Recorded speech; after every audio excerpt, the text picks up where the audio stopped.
Denting gelang emas Bu Sofia beradu saat kakinya menendang kotak nasi sederhana Sinta, menumpahkan bekal yang sudah dingin di lantai dapur Royal Rasa. Aromanya sesaat menguar sebelum terinjak. Tanpa rasa bersalah, Bu Sofia justru menyalahkan Sinta, mengancam potong gaji penting untuk adiknya. Ia tak tahu, di balik laptop butut Sinta, ada data rahasia yang bisa mengguncang kerajaannya. Dukung ajuangan Sinta dengan subscribe, like, dan tinggalkan kotamu di kolom komentar. Mari kita saksikan bagaimana kebenaran akan menemukan jalannya dari tumpukan data dan ketulusan hati. Sinta melangkah keluar dari gerbang Royal Rasa dengan bahu sedikit membungkuk. Kelelahan membayangi wajahnya. Aroma masakan mewah masih melekat di seragam cateringnya, kontras dengan udara malam yang dingin menusuk kulit. Jam sudah menunjukkan lewat tengah malam, dan lampu jalanan kota seolah enggan menerangi jalanan menuju kosnya yang sempit. Sebuah kotak makan plastik berwarna hijau lusuh, sisa bekal makan siangnya, tersimpan rapi dalam tas kainnya. Di sudut kosnya yang sederhana, sebuah laptop butut dengan stiker-stiker pudar menyala remang. Layarnya memantulkan cahaya ke wajah Sinta yang serius. Tangannya yang cekatan menari di atas keyboard, memilah data pesanan catering, menyusunnya jauh lebih rapi dari sistem resmi Royal Rasa. Ini adalah sistem rahasia Sinta, hasil kerja kerasnya di luar jam kerja, demi memastikan tidak ada pesanan yang terlewat. Di dinding di atas meja kerja Sinta, tergantung sebuah gambar pemandangan gunung yang ceria, hasil karya tangan Nadira. Senyum lebar Nadira dalam foto lusuh di dompet Sinta selalu menjadi suntikan semangat terbesarnya. Nadira, adiknya yang berusia 10 tahun, adalah seluruh dunia Sinta. Dia adalah gadis kecil yang cerdas dan penuh semangat, selalu berceloteh tentang cita-citanya menjadi astronot, meski biaya sekolah dasar mereka kini menjadi beban berat di pundak Sinta. Pagi berikutnya, dapur Royal Rasa gemuruh dengan aktivitas yang dipenuhi kepura-puraan. Bu Sofia berdiri di tengah ruangan, dikelilingi kru foto profesional. Kilatan blitz kamera memantul dari meja saji yang dihiasi hidangan-hidangan mewah.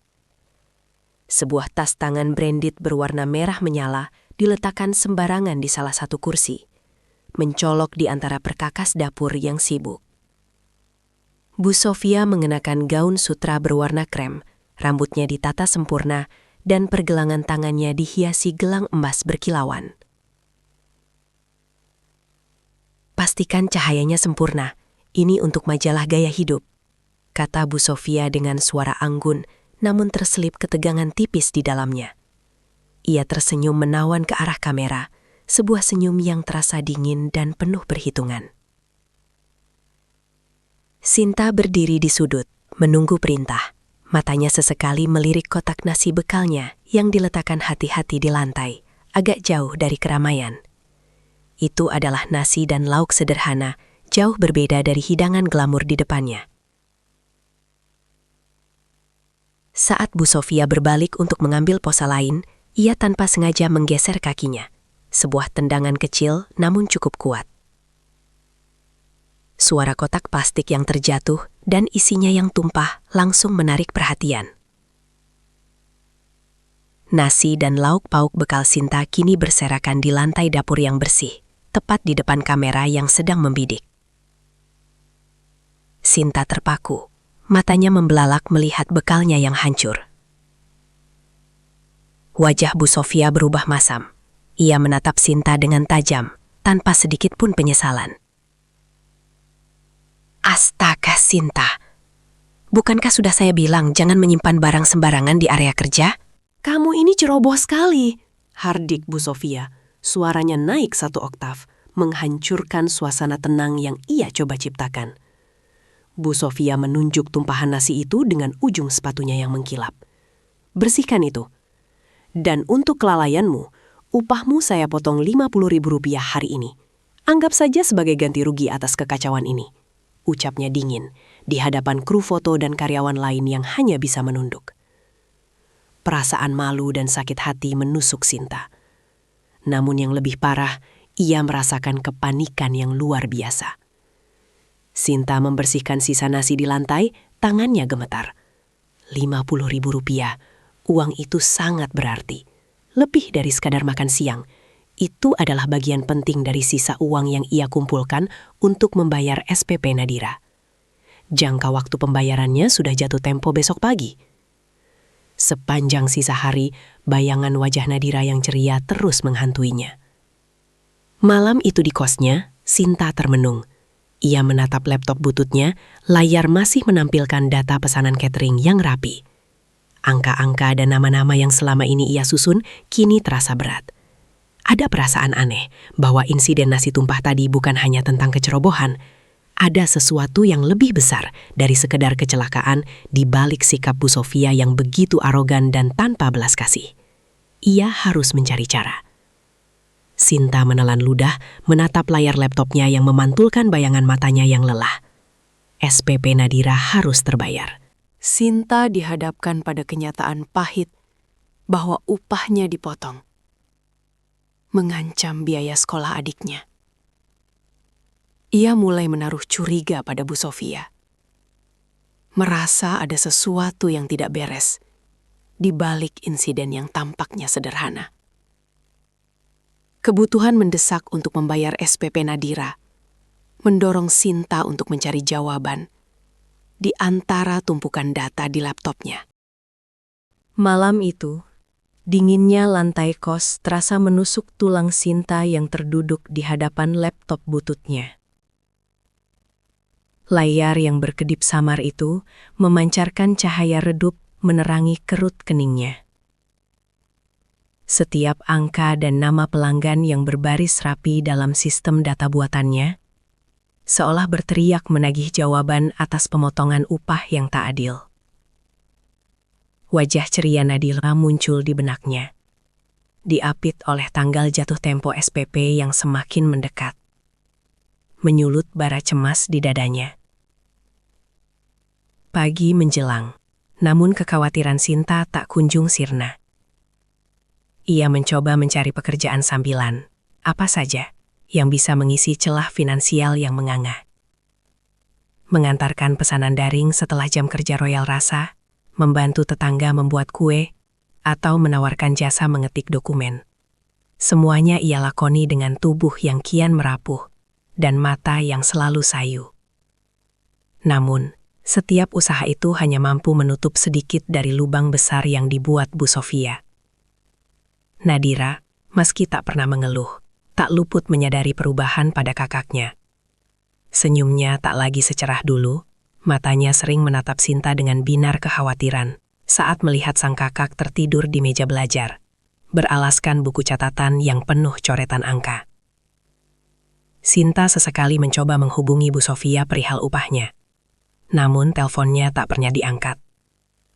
Pesan singkatnya hanya dibalas oleh staf administrasi dengan alasan klise. Bu Sofia sedang sangat sibuk, dan masalah itu sudah final. Keputusasaan sempat menyelimutinya. Namun tatapan polos Nadira yang memegangi lembar tagihan sekolah mengembalikan semangat Sinta untuk berjuang. Malam-malam panjang di depan laptop bututnya bukan lagi sekadar pelarian atau kebiasaan, melainkan pencarian yang mendalam. Sinta mulai membandingkan data internalnya dengan laporan pengeluaran umum yang sesekali bisa ia lihat sekilas di kantor. Sebuah pola aneh mulai terbentuk. Angka-angka pada bahan baku tertentu seringkali membengkak, jauh di atas harga pasar. Ada pesanan-pesanan besar yang tercatat, namun jumlah bahan yang digunakan untuk pesanan tersebut terasa janggal, terlalu sedikit atau terlalu banyak. Beberapa pesanan bahkan terasa fiktif, tidak pernah ia dengar dari obrolan dapur atau jadwal pengiriman. Sistem data yang ia buat dengan teliti, yang dulunya hanya alat bantu untuk efisiensi, kini menjadi mikroskop yang menyingkap borok tersembunyi. Sinta menyadari bahwa kejanggalan ini bukan sekadar inefisiensi. Ini adalah bukti adanya lubang hitam yang menggerogoti keuangan Royal Rasa. Lubang yang terus-menerus berusaha ditutupi oleh Bu Sofia dengan memangkas sana-sini, termasuk upah karyawannya. Aroma ketakutan Bu Sofia akan kehilangan kendali atas usahanya, yang sempat Sinta rasakan saat insiden nasi tumpah, kini terasa lebih nyata. Wanita itu panik, dan kepanikannya membuat ia menindas mereka yang lemah, untuk menutupi kelemahan dirinya sendiri. Data-data ini, yang awalnya hanya ia anggap sebagai tanggung jawab pribadinya, kini terasa seperti senjata. Senjata yang bisa mengungkap kebenaran di balik topeng kesempurnaan royal rasa. Sinta tidak langsung menyerang. Ia memilih perlawanan yang terselubung, cerdas dan nyaris tak terlihat. Pada suatu pagi, saat manajer produksi, Pak Hendra, mengeluh tentang pemborosan bahan baku udang untuk menu udang bakar madu yang sering berlebih, Sinta mendekat. Dengan nada ragu-ragu, ia berkata, "Maaf Pak, kalau boleh usul, dari data yang saya punya, sebenarnya untuk pesanan di atas 100 porsi, kita bisa menghemat dengan membeli udang langsung dari pemasok besar di pasar induk, bukan dari pengecer biasa. Kualitasnya sama, tapi harganya bisa selisih 10–15%. Pak Hendra, seorang pria paruh baya yang selalu terlihat lesu dan ketakutan akan Bu Sofia, awalnya hanya menatap Sinta dengan curiga. Namun, ketika ia mencoba menerapkan ide Sinta dan melihat penghematan yang nyata, matanya berbinar. Sejak saat itu, Pak Hendra mulai sering meminta masukan dari Sinta, yang selalu disajikan Sinta dalam bentuk data akurat dan efisien tanpa pernah menyebut asal-usul sistem rahasianya. Hal serupa terjadi dengan bagian pengiriman.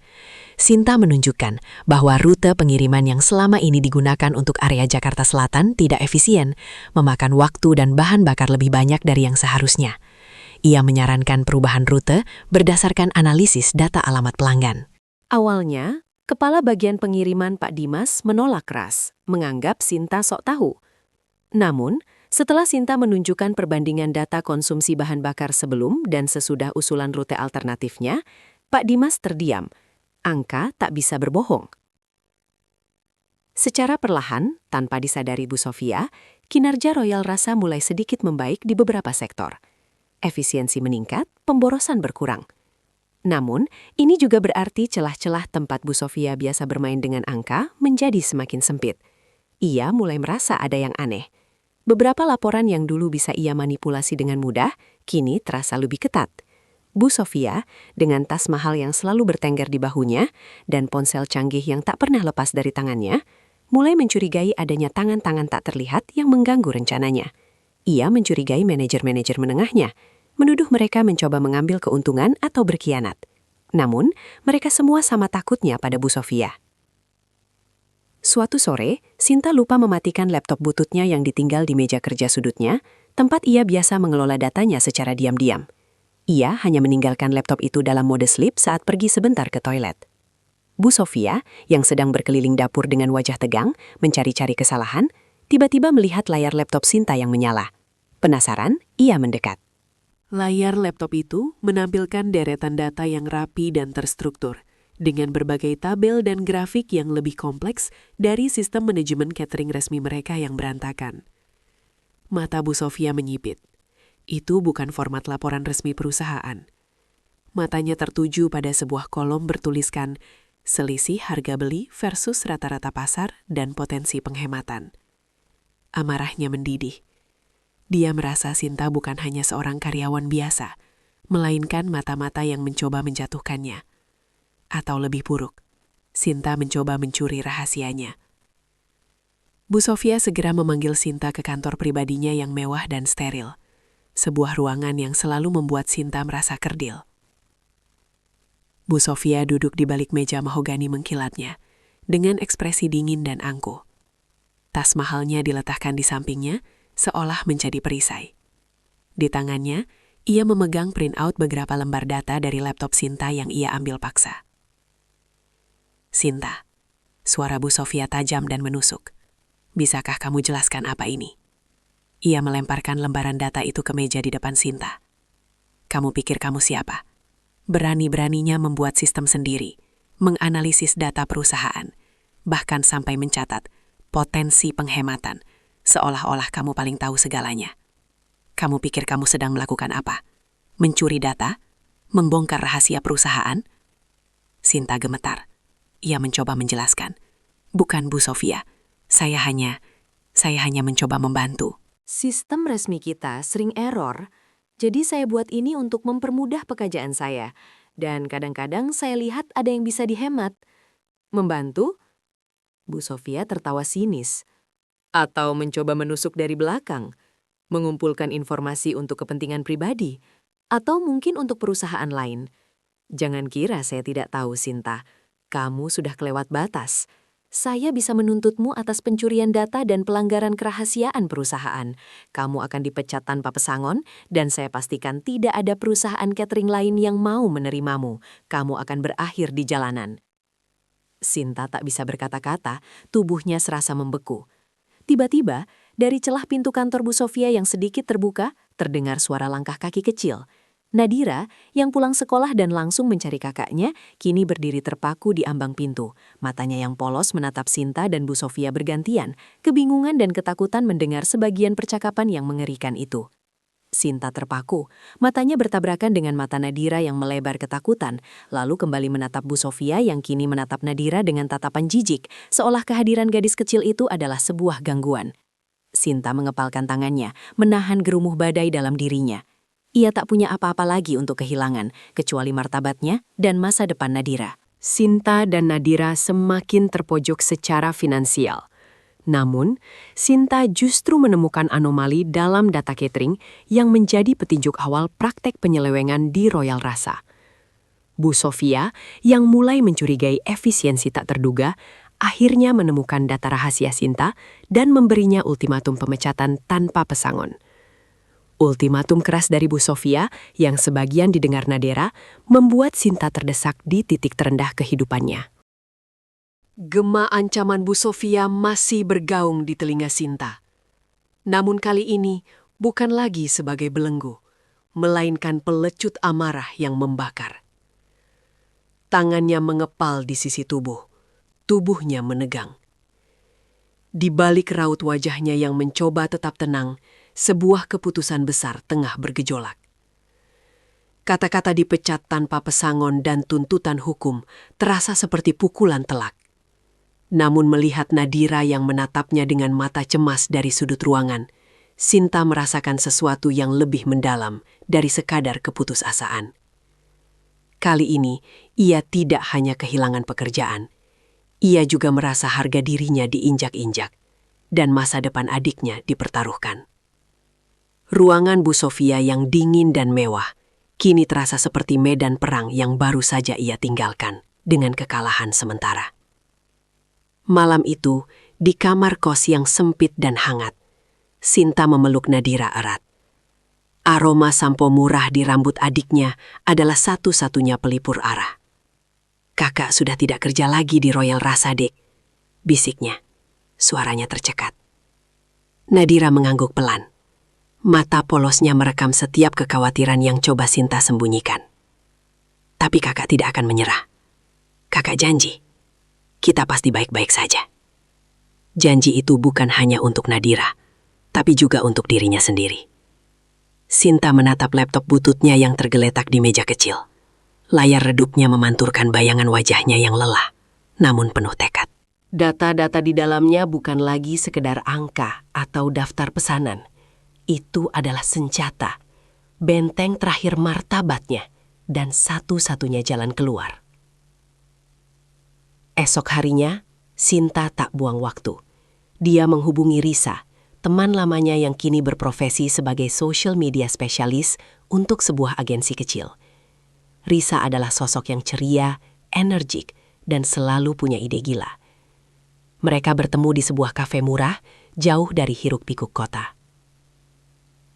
Sinta menceritakan semuanya, dari insiden nasi tumpah, penemuan data aneh di Royal Rasa, hingga ancaman pemecatan Bu Sofia.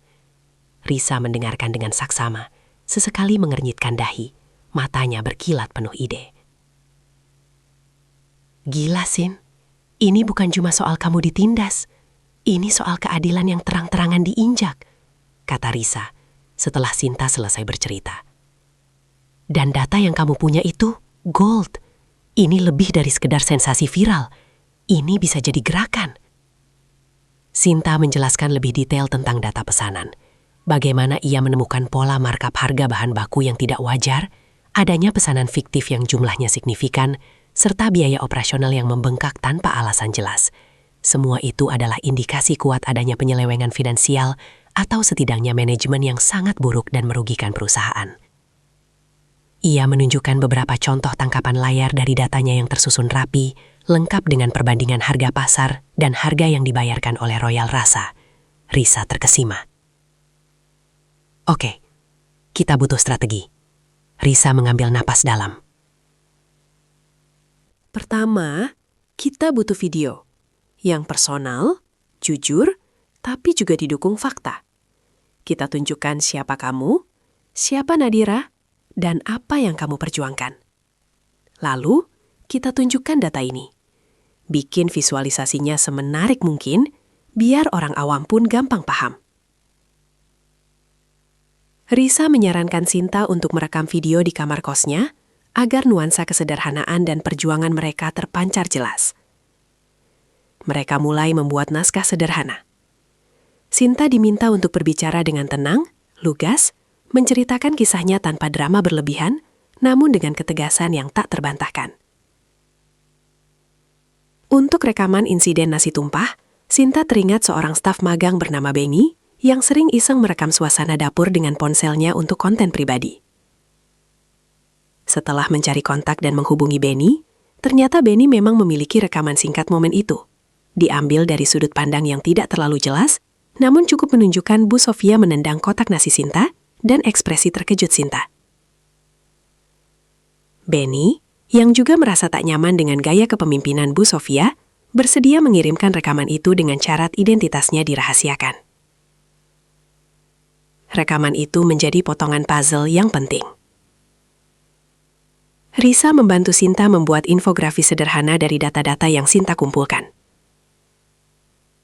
Grafik perbandingan harga bahan baku yang melonjak tidak wajar, daftar pesanan fiktif dengan nilai fantastis, dan diagram alur keuangan yang bocor akibat inefisiensi. Risa menekankan bahwa kekuatan video ini bukan hanya pada cerita emosional Sinta, tetapi pada bukti konkret yang tak terbantahkan. Kita bukan cari simpati buta, Sin. Kita cari keadilan berdasarkan fakta. Tegas Risa. 2 hari kemudian, video itu rampung. Dimulai dengan rekaman buram insiden nasi tumpah, berlanjut pada wajah Sinta yang lelah namun tegar di kamar kosnya. Ia membuka ceritanya dengan tenang. Nama saya Sinta.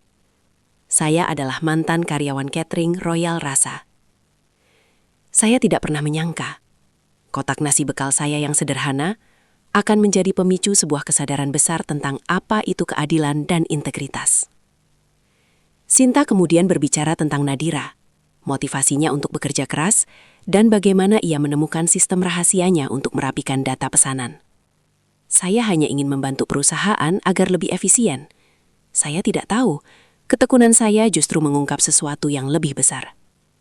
Di layar, muncul grafis-grafis sederhana namun menusuk. Markup harga bahan baku, hingga 50% lebih tinggi dari harga pasar. Dugaan pesanan fiktif, ratusan juta rupiah dalam 6 bulan terakhir. Dan inefisiensi operasional, menimbulkan kerugian tidak langsung bagi perusahaan. Sinta menjelaskan dengan rinci, tanpa emosi berlebihan, namun dengan nada yang penuh keyakinan. Ia menyebutkan angka-angka spesifik, tanggal kejadian, dan perbandingan yang mudah dipahami. Ia juga membeberkan bagaimana ketika ia mencoba menyampaikan efisiensi ini secara tidak langsung, Bu Sofia justru merasa terancam dan akhirnya memecatnya dengan tuduhan yang tidak berdasar. Ini bukan tentang balas dendam, kata Sinta di akhir video.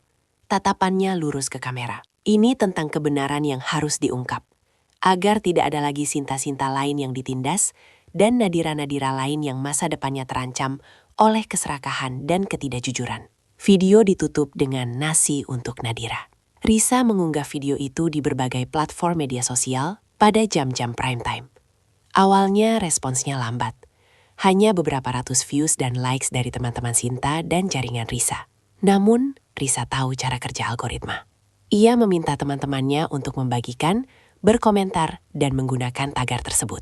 Perlahan, video itu mulai merangkak naik. Pada pagi hari kedua, Sinta terbangun dengan ponsel yang terus bergetar. Notifikasi datang bertubi-tubi. Jumlah views telah mencapai puluhan ribu. Nasi untuk Nadira mulai muncul di daftar trending topik Twitter. Komentar-komentar membanjiri. Gila, ini baru David Veskolayat yang sebenarnya. Kasian banget Sinta dan adiknya. Bu Sofia kejam. Data nggak bohong. Boykot Royal Rasa. Ada yang mengunggah ulang video itu dengan caption mereka sendiri, ada yang membuat analisis singkat, dan ada pula yang membandingkan kasus ini dengan kasus-kasus penindasan pekerja lain. Gelombang kemarahan publik mulai terbentuk. Sinta dan Risa yang terus memantau tak percaya dengan kecepatan penyebarannya. Dalam 24 jam berikutnya, video itu telah ditonton jutaan kali. Setiap kali mereka merefresh halaman, angkanya melonjak. Akun-akun gosip dan berita online mulai meliput. Sebuah stasiun televisi bahkan mengutip beberapa bagian video Sinta dalam buletin pagi mereka. Kisah Sinta, seorang yatim piatu yang berjuang demi adiknya, menggunakan kecerdasannya dan data untuk melawan ketidakadilan, telah menyentuh hati jutaan orang. Bu Sofia di kantornya, yang awalnya merasa tenang setelah memecat Sinta, mulai merasakan guncangan. Ia menerima panggilan telepon panik dari manajer PR-nya. "Bu, ada video viral tentang Royal Rasa, ini merusak citra kita."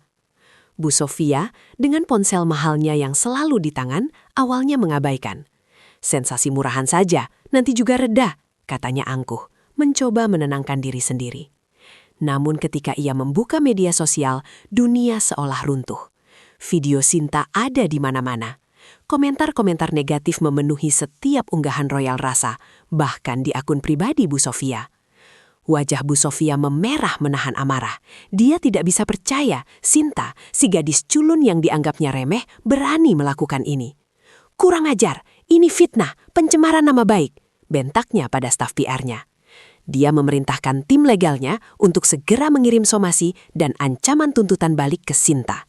Dia juga menginstruksikan stafnya untuk membuat narasi tandingan, menuduh Sinta sebagai karyawan bermasalah yang dendam karena dipecat, bahkan mencoba meretas sistem perusahaan untuk mencuri data. Namun upaya Bu Sofia sia-sia. Setiap kali Royal Rasa atau Bu Sofia mencoba membela diri atau menyerang balik Sinta, publik justru semakin marah.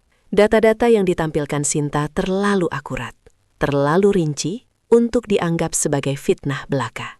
Bahkan ketika tim PR Bu Sofia mencoba membeberkan bukti bahwa Sinta adalah karyawan bermasalah, beberapa mantan karyawan Royal Rasa justru muncul di kolom komentar, membenarkan cerita Sinta, dan menambahkan kesaksian mereka sendiri tentang manajemen yang buruk dan penindasan karyawan. #SaveSinta dan boykot Royal Rasa terus menggema. Tekanan kian memuncak. Beberapa klien besar Royal Rasa mulai menanyakan kebenaran isu ini. Beberapa di antaranya bahkan membatalkan pesanan. Sponsor-sponsor yang selama ini mendukung citra kemewahan Royal Rasa mulai ragu. Bu Sofia merasa terpojok. Dia melihat seluruh imperiumnya runtuh di hadapan matanya, dirobohkan oleh sebuah video sederhana dan data-data yang disusun oleh seorang mantan karyawan rendahan. Akhirnya, gelombang opini publik memaksa situasi ini menjadi konfrontasi yang tak terhindarkan. Sebuah stasiun televisi swasta, melihat rating yang bisa didulang, mengundang Sinta untuk hadir di acara talk show populer Suara Keadilan. Mereka juga mengundang Bu Sofia. Awalnya, Bu Sofia menolak mentah-mentah. Namun tim PR dan legalnya meyakinkannya bahwa ini adalah kesempatan terakhir untuk membersihkan namanya, atau setidaknya mengendalikan narasi.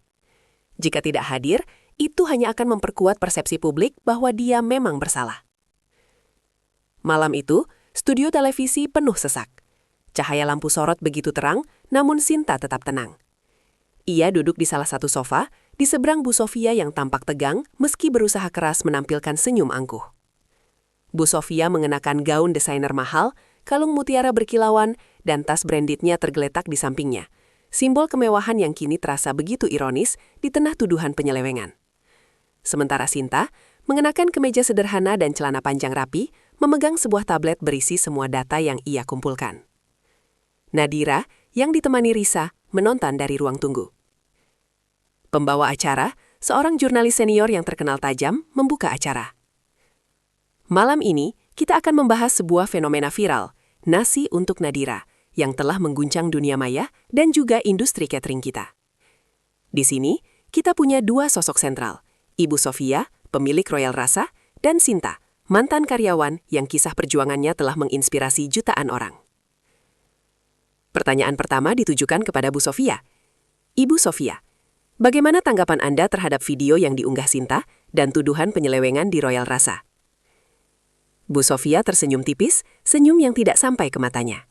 Saya menghargai kebebasan berpendapat. Namun, saya ingin menegaskan, semua tuduhan yang disampaikan Sinta adalah fitnah belaka, tanpa dasar. Royal Rasa adalah perusahaan yang menjunjung tinggi integritas.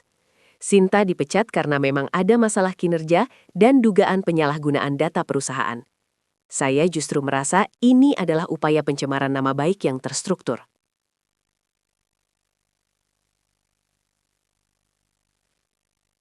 Pembawa acara beralih ke Sinta. Sinta, Anda mendengar pernyataan Bu Sofia. Bagaimana tanggapan Anda?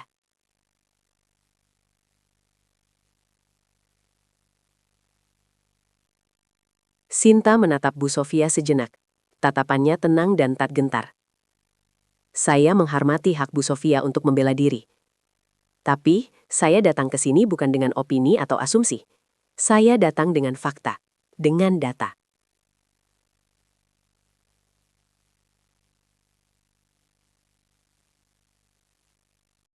Sinta membuka tabletnya.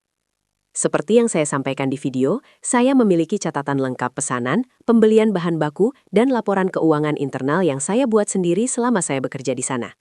Bukan untuk mencuri, tapi untuk membantu, karena sistem perusahaan Bu Sofia sendiri sangat berantakan dan rawan manipulasi.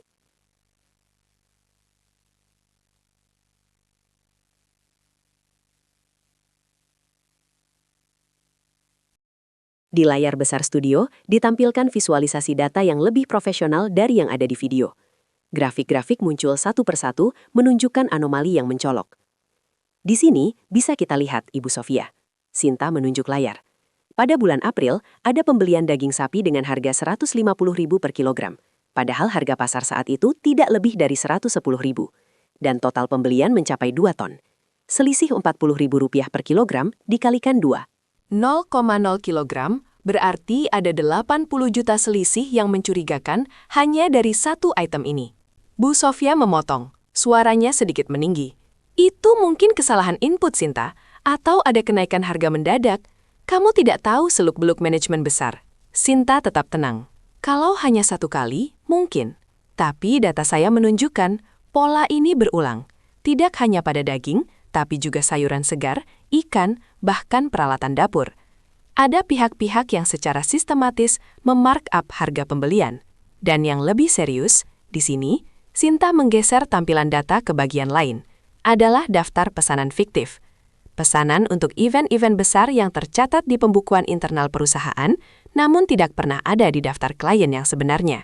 Nilainya ratusan juta dalam setahun. Siapa yang bertanggung jawab atas pesanan-pesanan ini, Bu Sofia? Dan kemana larinya uang dari pesanan fiktif ini? Suasana di studio menjadi hening. Bu Sofia terlihat pucat, meskipun berusaha tersenyum. Matanya melirik tajam ke arah tim legalnya di belakang kamera. Penonton mulai berbisik-bisik. Pembawa acara menatap Bu Sofia, menuntut jawaban. Saya akan menyelidiki ini. Mungkin ada oknum di internal yang bermain. Bu Sofia mencoba mengelak. Suaranya terdengar goyah. Tentu saja ada oknum. Sinta mengangguk pelan. Tapi semua ini terjadi di bawah kepemimpinan Anda, Bu Sofia.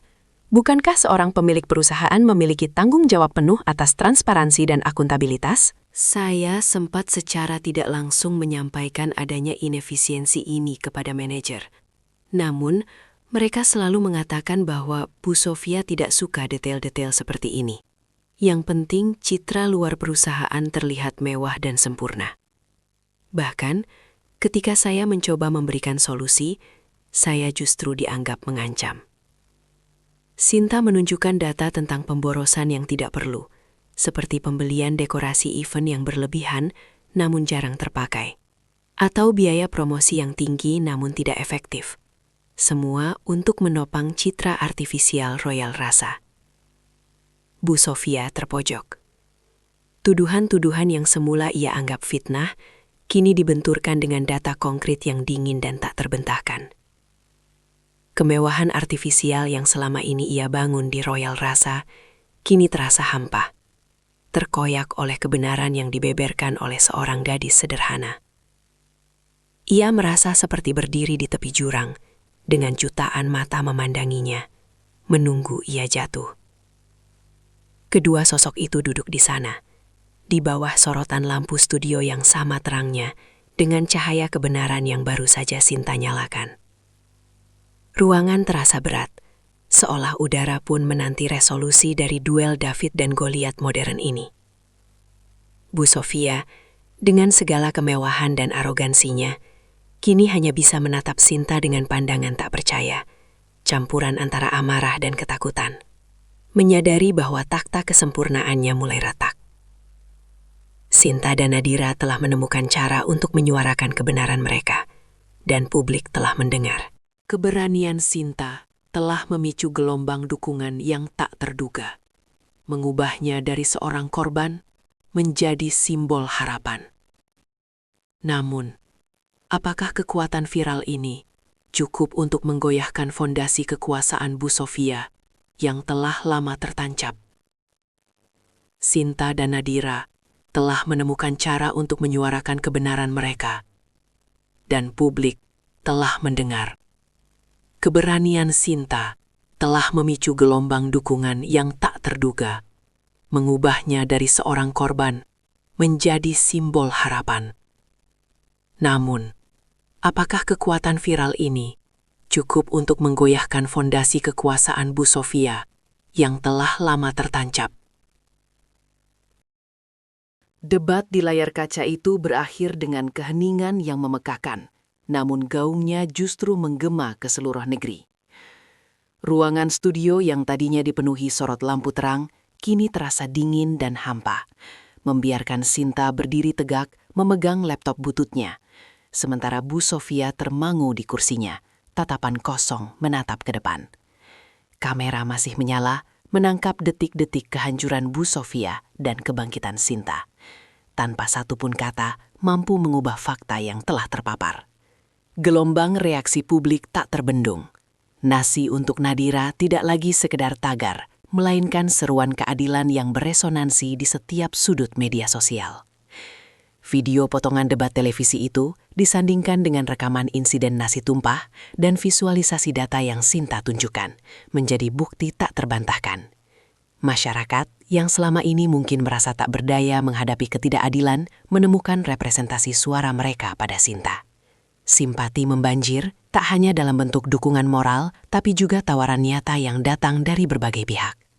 Namun, bagi Bu Sofia, keheningan studio itu hanyalah permulaan dari badai yang sesungguhnya. Ponsel mahalnya yang sedari tadi tak berhenti bergetar, kini terasa seperti bara api di genggamannya. Pesan-pesan masuk bukan lagi dari kolega yang memuji atau klien yang memesan, melainkan rentetan pembatalan pesanan yang tak terhitung jumlahnya. Merek-merek mewah yang selama ini menjadi sponsor Royal Rasa, satu persatu mulai menarik diri.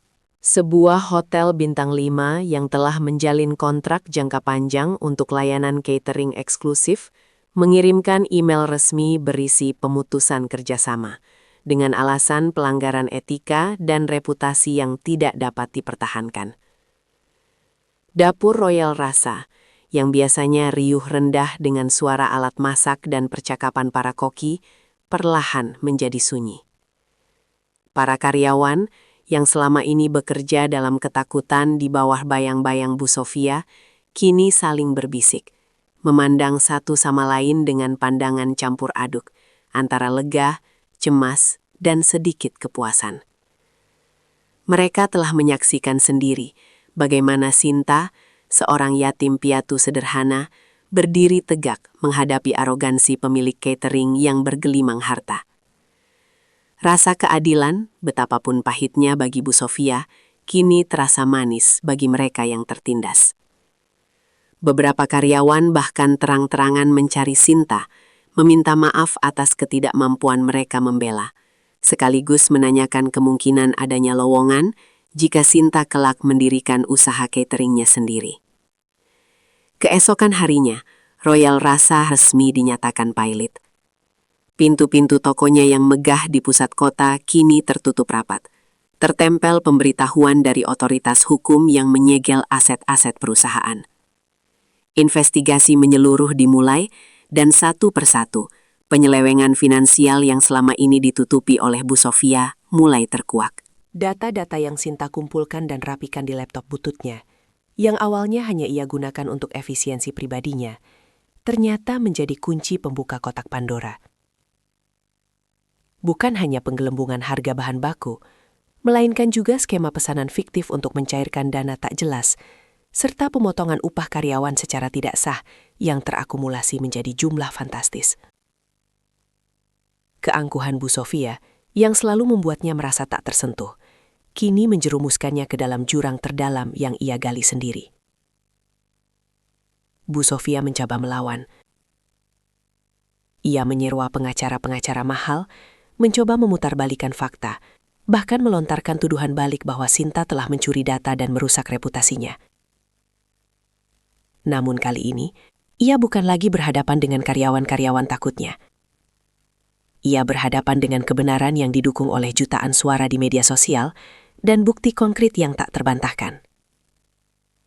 Setiap kali pengacaranya mencoba membantah, media massa akan segera merilis bukti baru, kesaksian dari mantan karyawan, atau analisis ahli keuangan yang memvalidasi data Sinta. Reputasinya yang sebelumnya ia bangun dengan susah payah, kini hancur lebur, terinjak-injak di bawah gelombang kemarahan publik. Wajah Bu Sofia yang selalu tampak sempurna, kini terlihat kuyuh. Lingkar hitam di bawah matanya semakin jelas, dan sorot matanya yang angkuh kini terganti dengan kepanikan yang teramat sangat. Ia tidak lagi mampu mengendalikan apapun. Dunia yang selalu berputar sesuai kehendaknya, kini berbalik memunggungi dirinya. Sementara itu, di sebuah tempat yang jauh lebih sederhana, hidup Sinta dan Nadira mulai menemukan arah baru. Sinta kini tak lagi bekerja di balik bayang-bayang dapur Royal Hasa. Berbagai tawaran datang kepadanya, mulai dari posisi manajer operasional di sebuah perusahaan catering besar yang sangat menjunjung tinggi integritas, hingga tawaran untuk menjadi pembicara inspiratif di berbagai forum. Ia dengan cermat menimbang setiap tawaran, selalu mempertimbangkan dampaknya bagi Nadira dan prinsip-prinsip yang ia pegang teguh. Salah satu tawaran yang paling menarik datang dari Bu Ratna, seorang pengusaha catering kecil yang telah lama beroperasi dengan filosofi dari hati untuk hati. Bu Ratna terpukau dengan ketekunan Sinta, kecerdasannya dalam mengelola data, dan yang terpenting, keberanian serta integritasnya. "Sinta, saya tidak mencari karyawan, saya mencari mitra," kata Bu Ratna, matanya berbinar tulus saat bertemu Sinta di sebuah kedai kopi sederhana. "Bisnis saya mungkin kecil, tapi kami punya mimpi besar untuk menyajikan makanan dengan jujur, dengan cinta. Dan saya lihat itu ada padamu. Datamu itu bukan cuma angka, Sinta. Itu adalah cerminan dari hati yang ingin memberikan yang terbaik." Sinta merasa tergerak oleh tawaran Bu Ratna. Ini bukan hanya tentang pekerjaan atau gaji yang layak, melainkan tentang kesempatan untuk membangun sesuatu yang benar-benar ia yakini, dari nol, dengan prinsip-prinsip yang sama dengan dirinya. Ia juga tak lupa dengan janjinya pada Nadira. Bersamaan dengan itu, tawaran beasiswa penuh untuk Nadira datang dari beberapa sekolah swasta terbaik. Sebuah yayasan pendidikan yang terinspirasi oleh kisah Nasi untuk Nadira, bahkan menawarkan pendampingan pendidikan hingga jenjang perguruan tinggi. Nadira yang awalnya masih sedikit terpukul dengan drama yang melibatkan kakaknya, kini kembali ceria. Ia tahu kakaknya tidak salah, dan ia bangga. Melihat wajah sumringah Nadira yang kembali bisa belajar dengan tenang, tanpa perlu memikirkan biaya sekolah, adalah ganjaran terbesar bagi Sinta. Mereka berdua bahkan berkesempatan pindah dari kamar kos sempit mereka ke sebuah kontrakan kecil yang lebih nyaman, dengan dapur yang lebih memadai dan meja makan yang layak. Sebuah meja yang tak lagi hanya menjadi tempat untuk laptop butut Sinta, tapi juga tempat mereka bisa berbagi cerita sambil menikmati masakan rumahan. Sinta memutuskan untuk menerima tawaran kemitraan dari Bu Ratna. Mereka bersama-sama mengembangkan Dapur Harapan, sebuah usaha catering yang mengusung konsep transparansi dan efisiensi berbasis data. Sinta menerapkan sistem pengorganisasian data yang selama ini ia kembangkan, memastikan setiap bahan baku tercatat, setiap pengeluaran dipertanggungjawabkan, dan setiap pesanan diolah dengan standar kualitas tertinggi. Mereka tidak mencari kemewahan artifisial, melainkan kualitas otentik dan layanan yang tulus. Mantan karyawan Royal Rasa yang dipecat oleh Bu Sofia dan yang selama ini mencari Sinta, kini menemukan rumah baru di Dapur Harapan.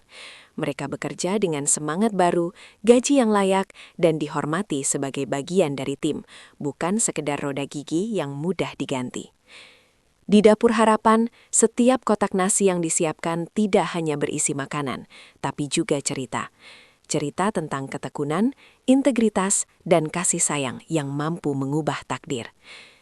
Sinta tak lagi merasa dirinya hanya seorang pekerja catering, tapi seorang pengusaha yang bertanggung jawab, seorang kakak yang telah berhasil melindungi adiknya, dan seorang wanita yang telah membuktikan bahwa kebenaran, sekecil apapun, akan selalu menemukan jalannya untuk bersinar. Suatu sore, Sinta dan Nadira menikmati makan siang di meja makan sederhana mereka. Bukan lagi nasi bekal yang terancam tumpah, melainkan hidangan rumahan hangat buatan Sinta sendiri. Sayur asam, ikan asin, dan tempe goreng renyah. Nadira bercerita tentang pelajaran barunya di sekolah. Matanya berbinar penuh semangat. Ia sudah bisa bersekolah dengan tenang. Cita-citanya untuk menjadi seorang guru kini terasa semakin dekat. Sinta menatap adiknya dengan senyum tulus. Hatinya dipenuhi kehangatan dan kebanggaan. Kemenangan ini bukan hanya soal uang atau reputasi, melainkan tentang martabat yang utuh. Sebuah masa depan cerah yang dibangun di atas fondasi integritas dan kasih sayang tak terbatas. Ia meraih tangan Nadira dan menggenggamnya erat. Merasakan kekuatan cinta yang selama ini menjadi mesin penggerak perjuangannya. Namun, di tengah semua kebahagiaan dan awal yang baru ini, sebuah pesan masuk ke ponsel Sinta. Dari nomor tak dikenal. Pesan itu berisi sebuah foto lama. Bu Sofia duduk di sebuah bangku taman, jauh dari kemewahan sebelumnya. Tatapan matanya terlihat kosong. Di sampingnya, tergeletak sebuah kotak nasi sederhana. Persis seperti kotak nasi yang dulu pernah ia tendang. Bu Sofia akhirnya mengakui kesalahannya, meski tanpa penyesalan tulus, dan menerima konsekuensi pahit dari keserakahannya. Sinta, dengan ketekunan dan kebenaran datanya, tidak hanya menyelamatkan masa depan Nadira, tetapi juga menginspirasi banyak orang untuk memperjuangkan keadilan. Namun, bayangan dari masa lalu yang kelam itu masih mengikutinya, mengingatkan bahwa ada kisah-kisah lain yang belum terungkap di balik layar.